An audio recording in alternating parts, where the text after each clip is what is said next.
हम अपनी जान के दुश्मन को अपनी जान कहते हैं। हम अपनी जान के दुश्मन को अपनी जान कहते हैं। मोहब्बत की इसी मिट्टी को हिंदुस्तान कहते हैं, हिंदुस्तान कहते हैं। जो दुनिया में सुनाई दे उसे कहते हैं खामोशी, जो आंखों में दिखाई दे उसे तूफान कहते हैं। जो ये दीवार का सुराख है साहब, जो ये दीवार का सुराख है, चाइना, अमेरिका, पाकिस्तान साजिशों का हिस्सा है, मगर हम इसे अपने घर का रोशनदान कहते हैं, अपने घर का रोशनदान कहते हैं। परम सम्माननीय निर्णायक मंडल के सदस्यों, सभा में उपस्थित सभी गणमान्य व्यक्ति, मैं नेहा वर्मा देश प्रेम और राष्ट्र निर्माण के उपलक्ष्य पर अपने कुछ विचार आप सभी के साथ साझा करना चाहूंगी। आज़ादी का असली मतलब वही समझ सकता है जिसने कभी गुलामी की हो। हम सौभाग्यशाली हैं कि हमने स्वतंत्र भारत में जन्म लिया। यूं तो आज़ादी की लौ 1857 में ही जल चुकी थी, जो वर्षाल बनकर 1947 में हमारे देश को आज़ाद कराई। प्राचीन, मध्यकालीन और वर्तमान भारत के उदाहरणों से स्पष्ट करना चाहूंगी कि जब हम फिरंगियों के फेरे में फंस गए थे तो रंग दे बसंती चोला की एक आवाज पर टोलों के टोले उमड़ आते थे और उनके वंदे मातरम के नारों से खून में आने वाला 5-5 डिग्री का तूफान अंग्रेजी शासकों की जड़ों में तूफान ला देता था। लोग मर जाते थे, मिट जाते थे, फांसी चढ़ जाते थे, तो वो भी अपनी देशभक्ति साबित कर रहे होते थे, क्योंकि ये उस दौर की देशभक्ति की कसौटी थी।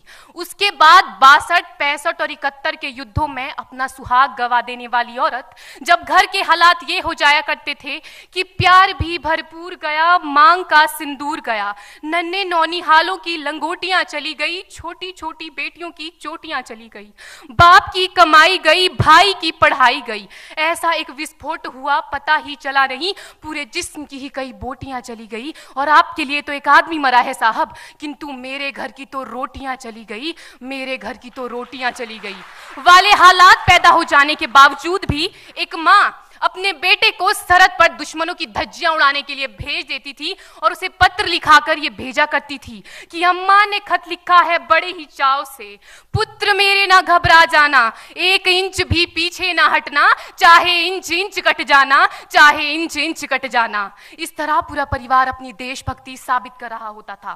तब देश बलिदान मांगता था, तब देश लड़ जाने को कहता था, तब देश मर जाने को, मिट जाने को, फांसी चढ़ जाने को कहता था, किंतु आज देश लड़ जाने को नहीं कहता, आज देश मर जाने को, मिट जाने को, फांसी चढ़ जाने को नहीं कहता, बल्कि मेरे विचारों में यदि कोई व्यक्ति अपना काम पूरी ईमानदारी, पूरी मेहनत और पूरी लगन से करे ना, तो वही सबसे बड़ा देशभक्त है।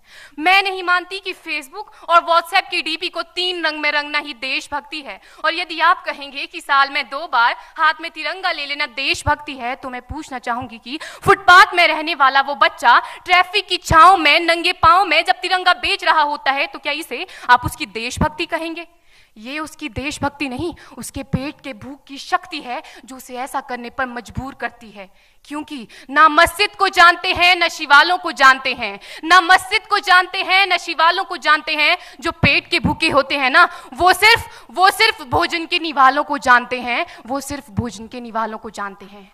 अपने परिवार, अपने समाज, अपने देश के लिए समर्पण का भाव है देशभक्ति। और हर देशद्रोही के जीवन में आने वाला तूफान है हमारी सच्ची देशभक्ति, ताकि हर देशद्रोही ये समझ सके कि अगर तू परिंदा है तो ये आसमान तेरा है, अगर तू दरिंदा है तो ये शमशान तेरा है, भाईचारे से रहना है तो रह इस जमीन पर, वरना ये कब्र भी तेरी है और यही कब्रिस्तान तेरा है और यही कब्रिस्तान तेरा है। लेकिन एक देशद्रोही से ज्यादा देशभक्ति तब आहत होती है जब एक बेटा अपने बूढ़े माँ बाप को वृद्धाश्रम की चौखट पर छोड़ आता है। करा उठती है वो देशभक्ति जब मुसीबत में फंसे लोगों की जान बचाने से ज्यादा हम सेल्फी लेकर अपने लाइक बढ़ाने में लगे रहते हैं। आज के इस दौर में वो युवा जिनके ऊपर जिम्मेदारी थी अपने देश, अपने समाज, अपने राष्ट्र की आशाओं को बांधे रखने की, वही युवा अब 4x4 इंच की छोटी सी स्क्रीन पर अपनी कोमल अंगुलियों के घर्षण मात्र से अपनी भावनाओं की इमोजी भेज रहा है। 4 बोतल वोडका, काम मेरा रोज का ने भारत का भविष्य तबाह कर रखा है। हम ना एक ऐसे समाज में जीते हैं जहां लड़कों से बात करता देख जो भाई हड़काते हैं, लड़कों से बात करता देख जो भाई हड़काते हैं, वही भाई अपनी गर्लफ्रेंड के किस्से घर में हंस हंस कर सुनाते हैं। और मैं बता दूं, महिला सुरक्षा के मामले में हम आज भी 4थे नंबर पर आते हैं। हम ना एक ऐसे समाज में जीते हैं जहां पत्थर की मूरत को लगते हैं 56 भोग और भूखे नंगे तड़पते सो जाते हैं लोग, भूखे नंगे तड़पते सो जाते हैं लोग। मजदूर को मजदूर समझिए, मजबूर नहीं। गरीब को काम दीजिए, दान नहीं। और अगर दान देने के इच्छुक हैं तो जीते जी रक्तदान दीजिए और मरने के बाद अंग दान देकर किसी मरते हुए को जीवन दान दीजिए। यही सच्ची देशभक्ति और यही सच्चा राष्ट्र प्रेम है। ना सरकार मेरी है ना रब मेरा है, ना सरकार मेरी है ना रब मेरा है, और ना ही ये बड़ा सा नाम मेरा है। बस इतनी सी बात का गुरूर है मुझे कि मैं भारत की हूं और ये भारत मेरा है और ये भारत मेरा है। परंतु एक वैचारिक बीमारी हमारे समाज में मुझे नजर आती है। कहा जाता है हम दुनिया के सबसे बड़े लोकतंत्र हैं, जहां हिंदू पैदा होते हैं, मुस्लिम, सिख और ईसाई भी पैदा होते हैं, लेकिन बदकिस्मती है अब इंसान पैदा नहीं होते। और मेरे विचारों में ना हिंदू की जरूरत है ना मुसलमान की जरूरत है। राष्ट्र निर्माण के लिए केवल अच्छे इंसान की जरूरत है, केवल अच्छे इंसान की जरूरत है। जरा सोच कर देखिए, ये पेड़ पौधे और शाखाएं भी परेशान हो जाएं अगर परिंदे भी हिंदू और मुसलमान हो जाएं। एक शैक्षणिक बीमारी भी हमारे समाज में मुझे नजर आती है, और बड़े ही आश्चर्य की बात है जिस देश ने पूरी दुनिया को तक्षशिला और नालंदा देकर के विश्वविद्यालय शिक्षा की बुनियाद रखी, आज विश्व के 100 सर्वश्रेष्ठ विश्वविद्यालयों में हमारा एक भी विश्वविद्यालय खड़ा नहीं हो पाता। जहां एक और हमारे पास IIT, IIM और NIT जैसे शिक्षण संस्थान हैं, तो वहीं दूसरी ओर इस देश के गरीबों को बेरोजगारी की जमात में खड़ा करने के लिए उनके हाथ में सर्व शिक्षा अभियान का झुंझुना पकड़ा दिया जाता है। और मैं बता दूं, इस शैक्षणिक बीमारी का केवल एक कारण वो ये कि हमारे देश की शिक्षा नीति केवल 2 तरह के लोगों के लिए बनती है। पहले वो जो विद्वान हैं और दूसरे वो जो धनवान हैं।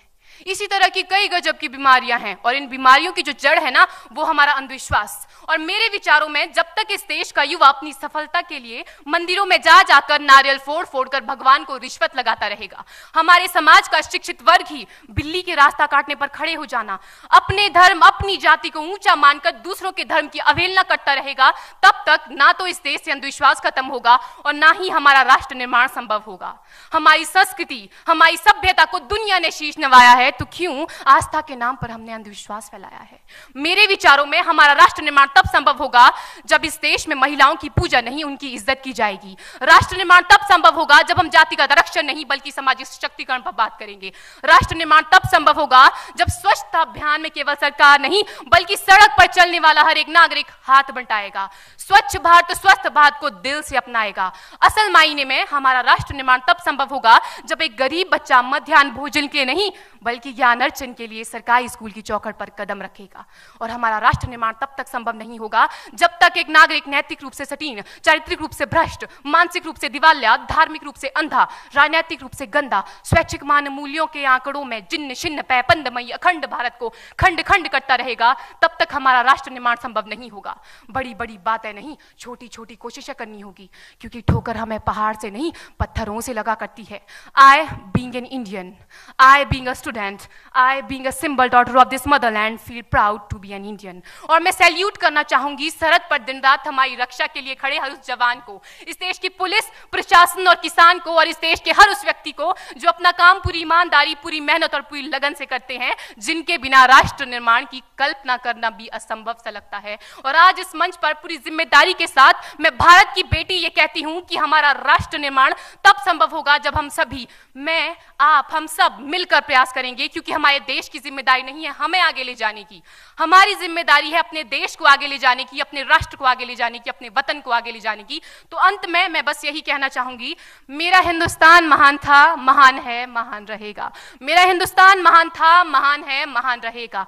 होगा हौसला सबके दिलों में बुलंद तो एक दिन पाकिस्तान भी जय हिंद कहेगा। पाकिस्तान ही क्यों, सारा जहान जय हिंद कहेगा, क्योंकि सारे जहां से अच्छा हिंदुस्तान हमारा, सारे जहां से अच्छा हिंदुस्तान हमारा, हम बुलबुलें हैं इसकी, ये गुलिस्तान हमारा, ये गुलिस्तान हमारा। जय हिंद, वंदे मातरम।